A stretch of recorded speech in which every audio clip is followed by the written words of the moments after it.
Hello, everyone. Thank you so much for tuning in. My name is Katie Clark, and I am the project director for the Arkansas chapter of the American Academy of Pediatrics. And today we will be talking about creating healthy digital habits for your family. So, children today are immersed in digital and social media more than ever, but how much media consumption is too much? In our presentation that is supported by the National American Academy of Pediatrics and AT&T, we will cover ways parents and caregivers can help kids strike a healthy balance. And this QR code is our pre-survey that we would love for you to fill out. So if you could take a second to just scan that QR code and pull up our Survey Monkey and answer just a couple of questions. It shouldn't take more than a minute or so to complete.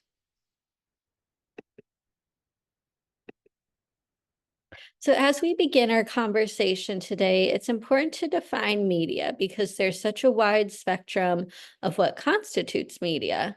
So when we say media, we're talking about smartphones, televisions, video games, social media, smart speakers, apps, or basically anything that's connected to the internet. And whether it's at home or at school, it's ubiquitous. And that's why finding balance is so important. How do we find balance? So, raising children in the world of media can be really hard. So, it's not surprising that most parents are concerned that their kids are spending too much time on screens. But it's important to remember that media use comes with both benefits and risks. On the positive side, children can be exposed to new ideas, gain new knowledge or skills, learn empathy and tolerance. They can strengthen connections with peers or stay in touch with family that live far away. But media can also have negative impacts and can contribute to numerous health risks like obesity and lack of sleep. School problems, aggression, and other behavior issues can also be caused by an imbalance between a child's online and offline life. Our children are constantly watching and listening to us, and that's why from the youngest ages, it's important to model healthy digital habits. Swiping and scrolling is easy, and so is getting caught up in endless content, even for adults. Take a close look at your own relationship with technology, and here's how. Check your own digital habits. How well are you doing with distracted-free driving? Pledge not to use devices while driving. Be present in the moment and not distracted by your phone when you're with your family. Avoid phubbing, which is a term that means snubbing someone in favor of your phone. And practice being a good digital citizen, so being kind and safe online. Prioritize in real life activities. Research shows face-to-face time with your kids is essential for their healthy development. So be sure to plan plenty of activities for yourself and your family that do not include screens. Be available. Let your kids know they can come to you with any questions or issues they may have about using technology. And this helps build trust and lets your child know that they can trust you and come to you with anything.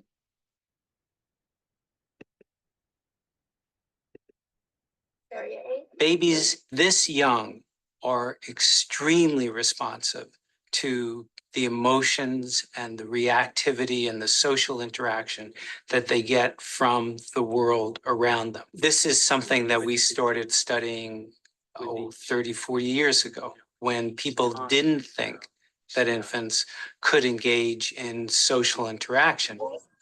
In the still face experiment, what the mother did was she sits down and she's playing with her baby who's about a year of age. I'm like a girl. Oh. And she gives a greeting to the baby gives a greeting back to her. Yeah. This baby starts pointing at different places in the world, and the mother's trying to engage her and play with her. They're working to coordinate their emotions and their intentions, what they want to do in the world. And that's really what the baby is used to. And then we ask the mother to not respond to the baby. The baby very quickly picks up on this. And then she uses all of her abilities to try and get the mother back. She smiles at the mother. She points because she's used to the mother looking where she points. The baby puts both hands up in front of her and says, "What's happening here?" She makes that screechy sound at the mother, like, come on, why aren't we doing this? Even in this 2 minutes, when they don't get the normal reaction, they react with negative emotions, they turn away, they feel the stress of it. They actually may lose control of their posture because of the stress that they're experiencing.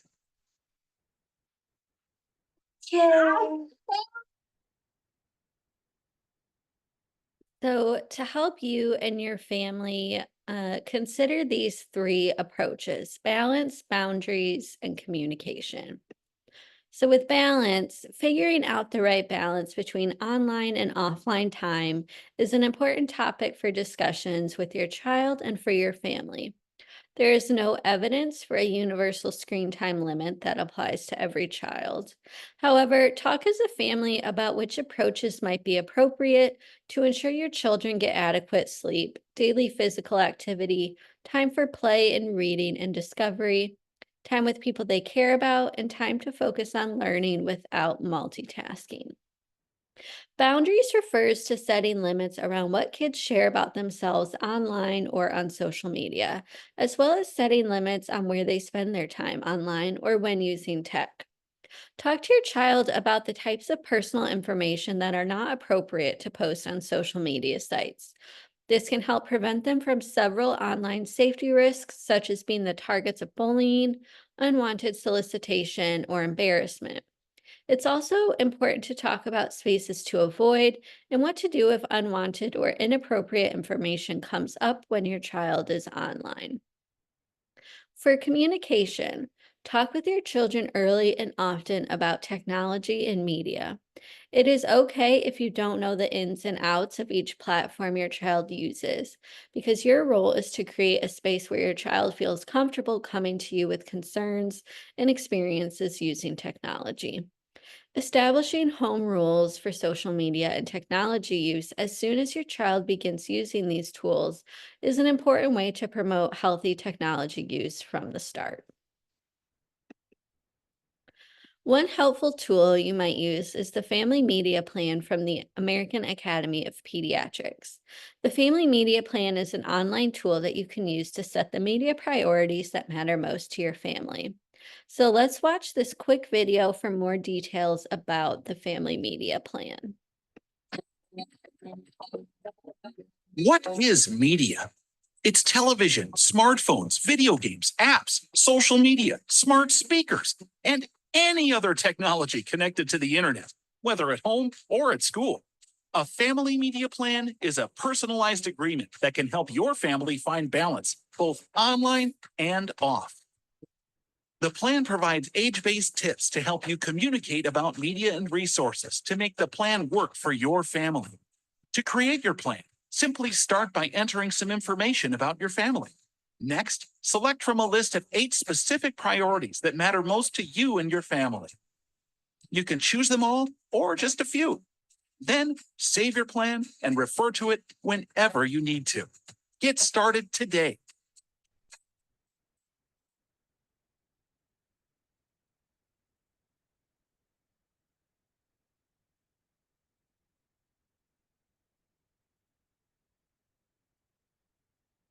So here are a few more tips to help you get started.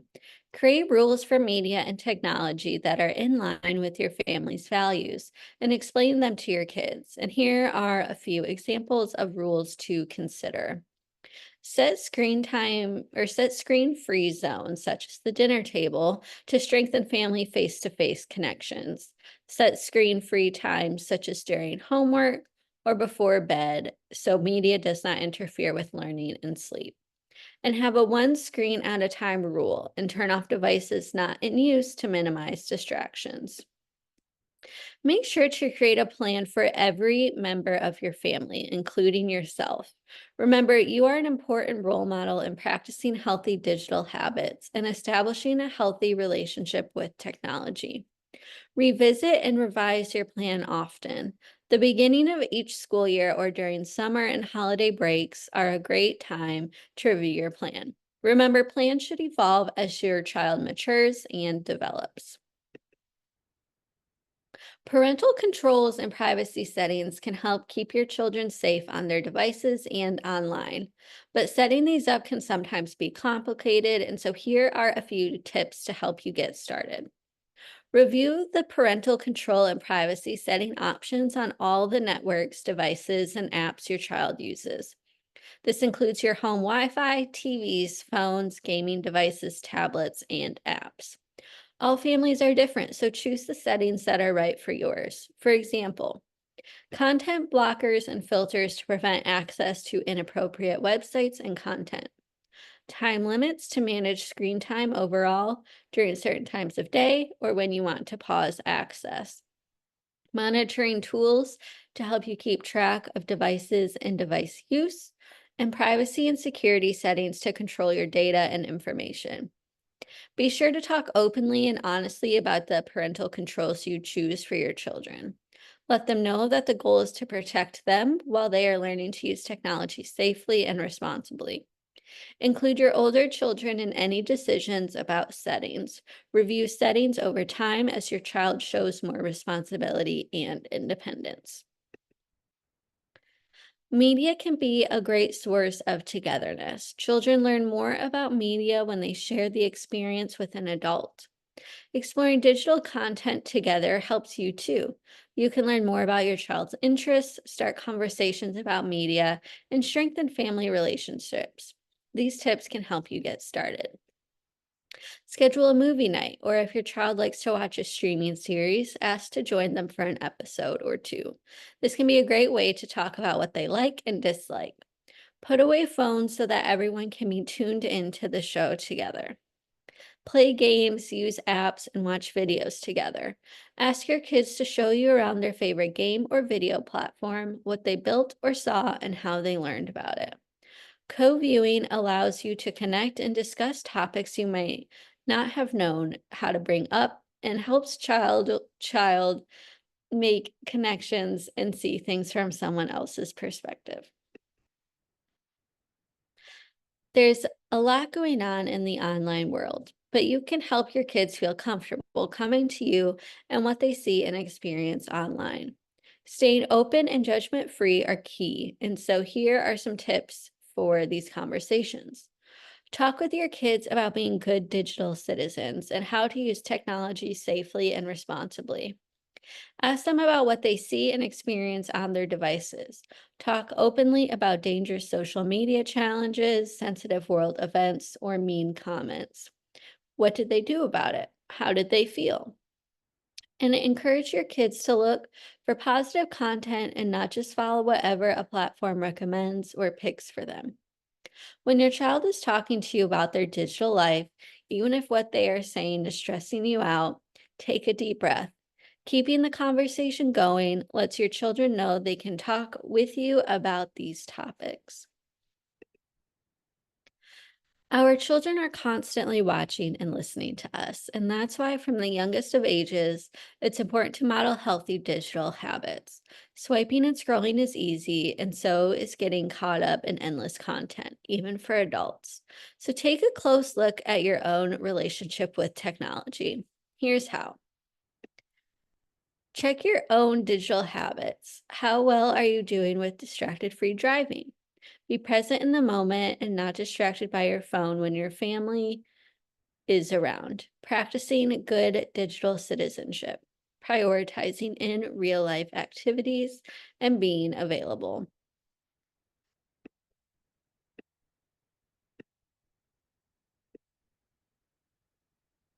A special mention for cell phones.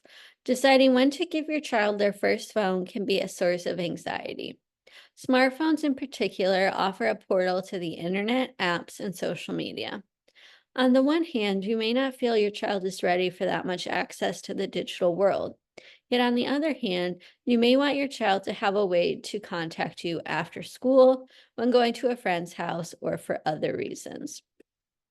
One thing that can help is the Phone Ready questionnaire, which was designed to help you decide whether your child is ready for the responsibilities of a cell phone. The 10-question tool, developed by AT&T in collaboration with American Academy of Pediatrics, helps you gauge your child's behaviors, developmental maturity, and your family's values to calculate one of 3 recommendations: ready, almost ready, or not ready.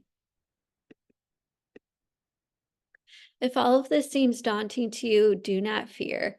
There are lots of resources available to help, and here are just a few. The AAP Family Media Plan. This is an online tool that you can customize to set media priorities that matter most to your family. You can learn more about parental controls from Common Sense Media Parents' Ultimate Guide to Parental Controls. AT&T Screen Ready website has free tips, tools, and resources that can help you manage your family's online experience and practice healthy digital habits. The AAP Center of Excellence on Social Media and Youth Mental Health includes a Q&A portal where you can submit your questions about social media and kids. Their team of experts will create a personalized answer based on an evidence review, and your answer may be added to the library of answers to help others with similar questions. So thank you so much for joining us and tuning in. This QR code is to our post survey. We would really appreciate it to see how much you learned, how impactful this presentation was.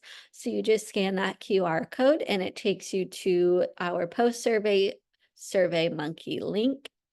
If you are interested in learning more or have questions, please feel free to comment below or shoot us an email, and we would be happy to assist. So thank you again. We hope you enjoyed this presentation brought to you by AT&T.